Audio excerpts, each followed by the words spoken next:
Hello दोस्तों, Rana classes में आपका स्वागत है। तो जैसा कि मैंने सवेरे भी दिया था कि मुख्य परीक्षा 65वीं का है, जो कि आपको जून के अंतिम सप्ताह तक होने की संभावना है।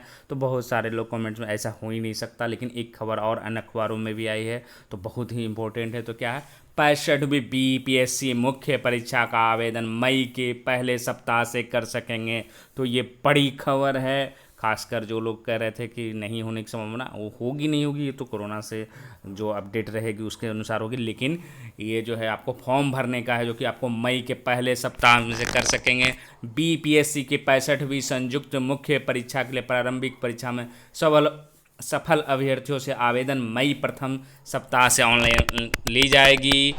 इसकी सूचना 1-2 दिनों में जारी हो जाएगी। प्रारंभिक परीक्षा में 6521 अभ्यर्थियों को सफल घोषित हुए हैं। डीएसपी सहित विभिन्न 434 पद के लिए यह प्रतियोगिता 3 चरणों में हो रही है। प्रारंभिक परीक्षा का रिजल्ट 6 मार्च को जारी किया गया था। बहुदिव्यांग श्रेणी के 4 और अभ्यर्थियों को सफल घोषित किया गया है, जो 1-2 दिन पहले वेबसाइट पर दिया है। मंगलवार को बीपीएससी के परीक्षा नियंत्रक अमरिंदर कुमार ने यह रिजल्ट है जो कि जारी किया है। तो बड़ी खुशखबरी है। जो लोग डरे हुए थे कि क्या ये कोरोना से लेकर ये फॉर्म निकलेगी कि नहीं निकलेगी, तो एक चीज़ मैं बता देता हूँ, जो अंतिम प्रक्रिया होगी, मैं बार बार कह रहा कि परीक्षा होगी, क्योंकि सोशल डिस्टेंसिंग का पालन करना है। लेकिन फॉर्म निकालने, रिजल्ट निकालने में अब धीरे धीरे कठिनाइयाँ कम हो, लेकिन पूरी तरह कठिनाइयाँ खत्म नहीं होगी, क्योंकि ऑफिसों में जो कि 33% सी ग्रेड या उससे जो अन्य जो संविदा कर्मी हैं वो आएंगे। तो कहीं ना कहीं है जो कि कार्य तो उस गति से नहीं होगी जो पूर्व की गति चल रही थी। लेकिन आज मैंने सवेरे भी अखबार में दिया हुआ था कि कोशिश किया जा रहा है बीपीएससी के कैलेंडर को कुछ हद तक कम प्रभाव पड़े, ये जो लॉकडाउन हुआ है।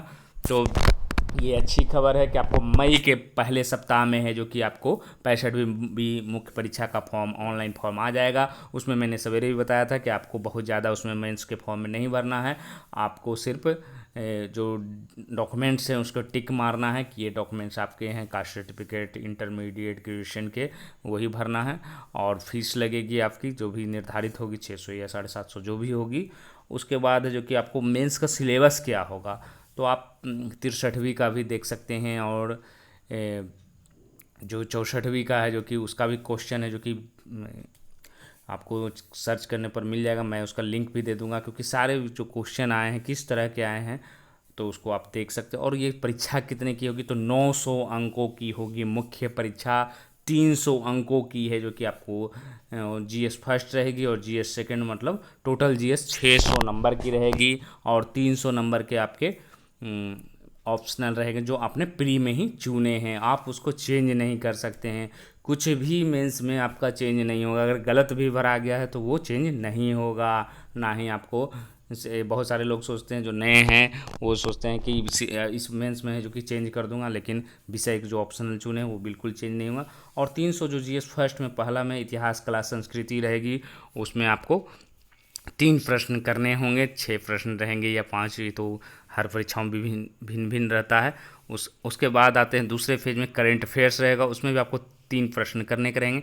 और ये जो 6 प्रश्न जो रहेंगे, इतिहास, कला, संस्कृति और जो करेंट अफेयर्स, उसके आपको 38-38 नंबर के रहेंगे।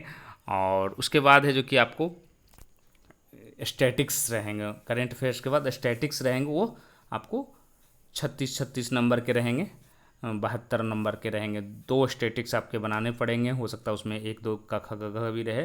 तो इस तरह से टोटल है जो को 3 घंटे 300 नंबर की परीक्षाएं होंगी। उसी तरह सेकेंड पेपर में क्या रहेगा, आपको पहला में रहेगा आपको संवैधानिक, भारत का संविधान से संबंधित रहेगा, नागरिक शास्त्र से संबंधित रहेगा, तो उसमें भी आपको 3 प्रश्न करने होंगे। उसके बाद आते हैं आपको भूगोल और इकोनॉमिक्स से क्वेश्चन रहेंगे, भारतीय अर्थव्यवस्था से रहेंगे, तो उसमें भी आपको 3 प्रश्न करने होंगे। ये 6 प्रश्न जो रहेंगे वो भी 38 नंबर के रहेंगे। और लास्ट में 2 क्वेश्चन जो रहेंगे बनाने होंगे कम से कम, वो है साइंस टेक्नोलॉजी जो रहेगी उससे रहेगी, और 36-36-72, मतलब ये भी 3 घंटे की। और एक चीज़ अच्छी है कि मुख्य परीक्षा जब भी आप अगर इधर जो देखें 2-3 वर्षों की, तो ये अलग अलग दिनों में होती है।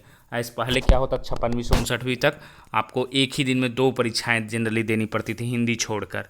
और उसके बाद है जो कि, लेकिन इसमें जो क्या है, हर अगर हिंदी परीक्षा हुई उसके अगले दिन है जो कि जीएस फर्स्ट होती है, उसके बाद जीएस सेकंड होती है, उसके बाद ऑप्शनल पेपर होती है, ये प्रक्रिया रही। और हिंदी जहाँ तक बात है तो मात्र और सिर्फ क्वालिफाइंग 30% मार्क्स है जो कि आपको लाना है।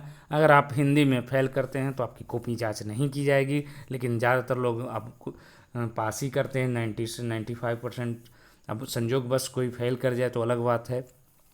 तो ये हिंदी 100 नंबर की होगी। ये भी है जो कि आपको 2 घंटे या मुझे याद नहीं आ रहा 2 या 3 घंटे की रहती है। तो ये आपको 900 नंबर पर मेरिट बनेगा। और जो पूर्व के अनुमान, क्योंकि 64वीं बीपीएससी मेंस का रिजल्ट आ रहा है, तो लगभग 500 के आसपास ही पिछले 2 बीपीएससी मेंस के रिजल्ट रहे हैं। और सबसे ज़्यादा जो टफ पोर्शन माना जाता है अगर जीएस की बात करा जाए तो इकोनॉमिक्स और भूगोल ज्योग्राफी वाले सेक्शन और साइंस वाले सेक्शन में क्वेश्चन लड़ना काफ़ी कठिन होता है। और जहाँ तक बात है कि सबसे ज़्यादा लड़ता किससे है, तो वो इतिहास, कला, संस्कृति से। उसके बाद है जो कि आप नागरिक शास्त्र से लड़ता है। उसके बाद आप है जो कि करेंट अफेयर्स बना सकते हैं और स्टैटिक्स बना सकते हैं। उसके बाद ऑप्शनल पेपर में क्या क्या रहते हैं, कितने प्रश्न करने होंगे, तो ये भी जनरली देखा गया 50 नंबर के आपको 6 प्रश्न है जो कि लिखने पड़ेंगे। उसमें हो सकता है ABCD भी रहे, तो ये आपको 50-50 नंबर के 6 प्रश्न रहेंगे और 300 मार्क्स के ये भी रहेंगे। और तो मुख्य परीक्षा आपको कब होने की, जो अभी की जो हालात है उसके अनुसार अगर सुधरती है तो मुख्य परीक्षा अंतिम सप्ताह में हो सकती है। अगर नहीं सुधार होती है कोरोना से संबंधित तो आपको परीक्षा डिले हो सकती है। तो ये रहे आपको पूरा है जो कि सिलेबस रहा कि आपको कितना पैटर्न रहा कि आप किस तरह से, जो खासकर नए लड़के, क्योंकि इसमें बहुत सारे नए लड़के होंगे, क्योंकि सॉरी इसमें 64वीं में नए ज़्यादा थे, 65वीं में जो कि क्योंकि रिजल्ट कम दिया गया है तो कट ऑफ भी हाई गया है, मतलब टफ, क्योंकि आप बीपीएससी क्वेश्चन भी जो बनाता है वो एकदम कट ऑफ जो है 2-3 पीरी में 97-96 ही गया है।